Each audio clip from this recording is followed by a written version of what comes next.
Sur la question des risques, je dirais le premier, mais ça c'est le risque qu'on voit nous en tant que financiers, c'est tout simplement la compréhension de ce qu'on achète, quoi. Et donc aujourd'hui, les comptabilités sont pour certaines en normes locales et pas en normes internationales. Ces normes locales peuvent être quelquefois un peu exotiques.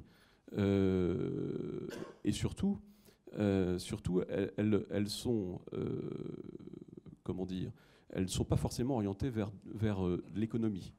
Donc quand on fait une acquisition, en général, on va se mettre d'accord sur un prix qui est fondé sur des agrégats du type EBITDA, EBIT, etc.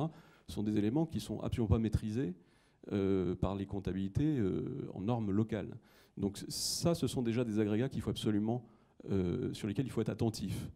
Ils sont souvent, évidemment, on l'imagine bien, plutôt présentés comme étant très élevés. Et donc là, il faut être quand même extrêmement attentif sur ces sujets-là. Le deuxième sujet, c'est qu'il y a plusieurs comptabilités. Il y a pas mal de pays, en réalité, qui tiennent une comptabilité fiscale, une comptabilité juridique, et puis des management accounts, qui sont sans doute un petit peu plus intéressants que les autres, mais il faut se méfier tout de même. Voilà. Et c'est pas, enfin, encore une fois, c'est culturel, c'est pas une question de fraude de ci ou de là. On a un certain nombre de choses qu'il faut vraiment regarder de près, qui sont liées aux passifs, qui ne sont pas toujours comptabilisés, aux engagements bilan qui ne le sont absolument pas, et les garanties qui sont prises vis-à-vis de tiers, quelquefois juste avant les deals, curieusement, sont des éléments sur lesquels il faut absolument se protéger à défaut de pouvoir garantir une exhaustivité. Et la protection, elle se fait, je dirais, principalement par ce qu'on appelle en bon français des escrow accounts. Alors, escrow, pas écrit comme en français, bien sûr. C'est pas des escrocs.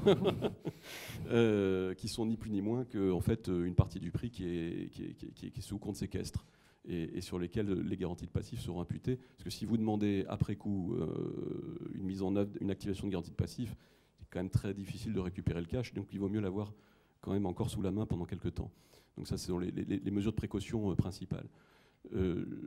Dernier élément sur la propriété des actifs qui peut poser problème.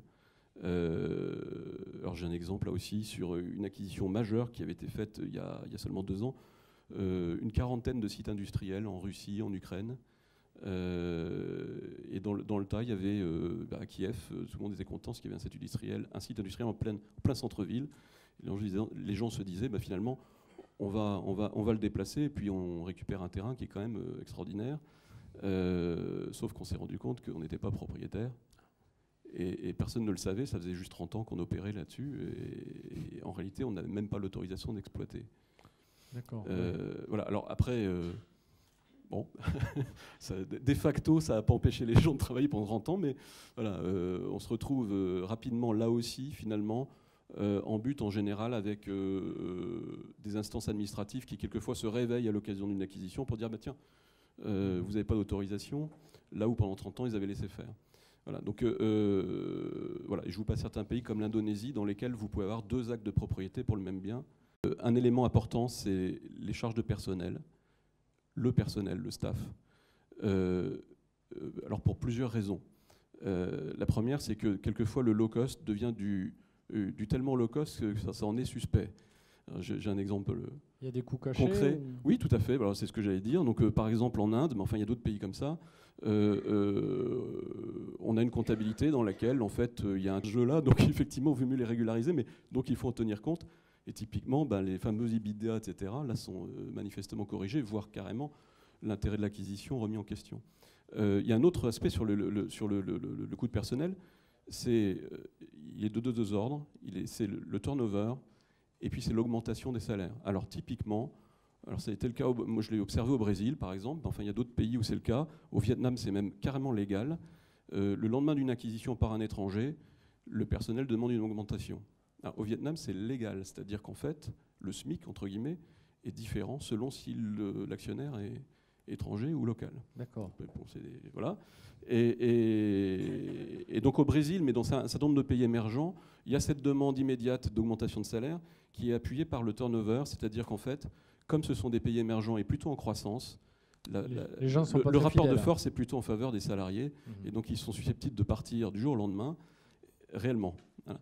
Donc, il faut vraiment avoir ça en tête et je dirais l'exposer assez rapidement au management local pour voir un petit peu quelle est leur idée sur la question et comment est-ce qu'ils peuvent, en termes de communication, aussi préparer les salariés.